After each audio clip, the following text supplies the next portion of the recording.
அனைவருக்கும் வணக்கம். இன்னைக்கு பார்க்கக்கூடிய பதிவு என்னன்னா, அந்த நெரத்தான்ல அடுத்த கேஸ் பார்க்கலாம்.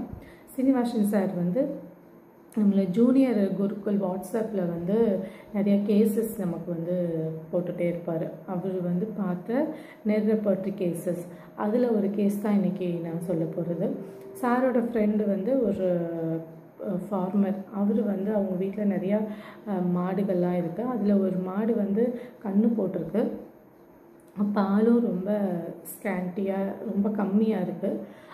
அதோடைய மடியோட அளவுமே ரொம்ப அந்த குழந்தை பிறந்ததுக்கப்புறம், கன்று போட்டதுக்கப்புறம் இருக்கக்கூடிய அளவில் இல்லை. ஸோ அந்த கன்றுக்குட்டிக்கு வேண்டிய உணவு கிடைக்காம ரொம்ப கஷ்டப்படுதுன்னொன்னே சாருக்கு கால் பண்ணி கேட்டிருக்காங்க.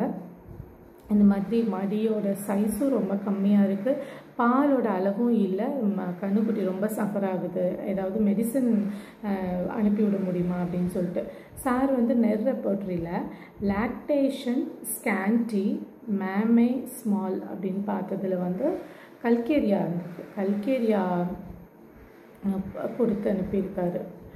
அதை வந்து போட்ட செகண்ட் டேவே வந்து நல்ல ஃப்ளோ, அந்த மில்க் செக்ரீஷன் வந்து நல்லா இருந்துச்சு. அந்த மடியோட சைஸுமே நல்லா பெருசாகிடுச்சு.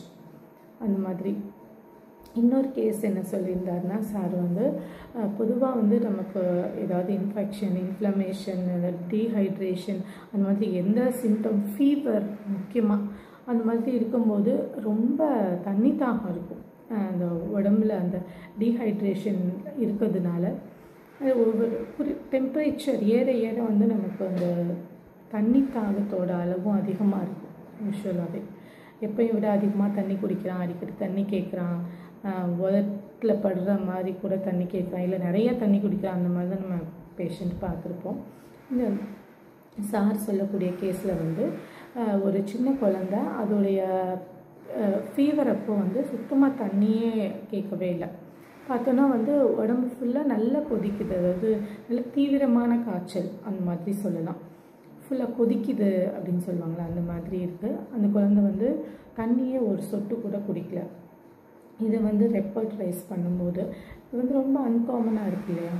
ஒரு காமனான அந்த ஃபீவர் அப்போ இருக்கக்கூடிய தர்ஸ்ட் இல்லை அப்படிங்கிறது வந்து ஒரு மாறுபட்டு இருக்கிறதுனால அந்த ரூப்ரிக் எடுத்திருக்காரு. அதான் அதுக்கு வந்து அந்த சிம்டத்துக்கு இம்பார்ட்டன்ஸ் கொடுத்து ஃபீவர், ஹெக்டிக், தர்ஸ்ட், நோ அப்படின்றதில் வந்து ASF ஆர்சல்ஃப்ளேவம் அந்த மெடிசன் வந்திருக்கு. நம்ம யூஸ்வலாக ஆர்சனிக்கம் ஆல்பம் கூட கொஞ்சம் கொஞ்சமாக தண்ணி குடிப்பாங்க, சிப்பா அந்த மாதிரி. ஸோ ஆர்சல்ஃப்ளேவம் கொடுத்து அந்த ஃபீவர் வந்து நல்லா இம்மீடியட்டாகவே நல்லா குறைய ஆரம்பித்து regular day to day activities பண்ணுற அளவுக்கு குழந்தை ரெடி ஆகிடுச்சு அப்படின்னு சொல்லிட்டு சார் 2 கேஸ் வந்து ப்ரெசென்ட் பண்ணியிருந்தார். இன்னும் அடுத்தடுத்த பதிவுகளில் வந்து நம்ம பார்ட்டிசிபெண்ட்ஸ் வந்து அவங்களோட ரெக்கவர்ட் கேசஸ் யூஸிங் நெர்ரப்பர்ட்ரி அதை பார்ப்போம். நன்றி, வணக்கம்.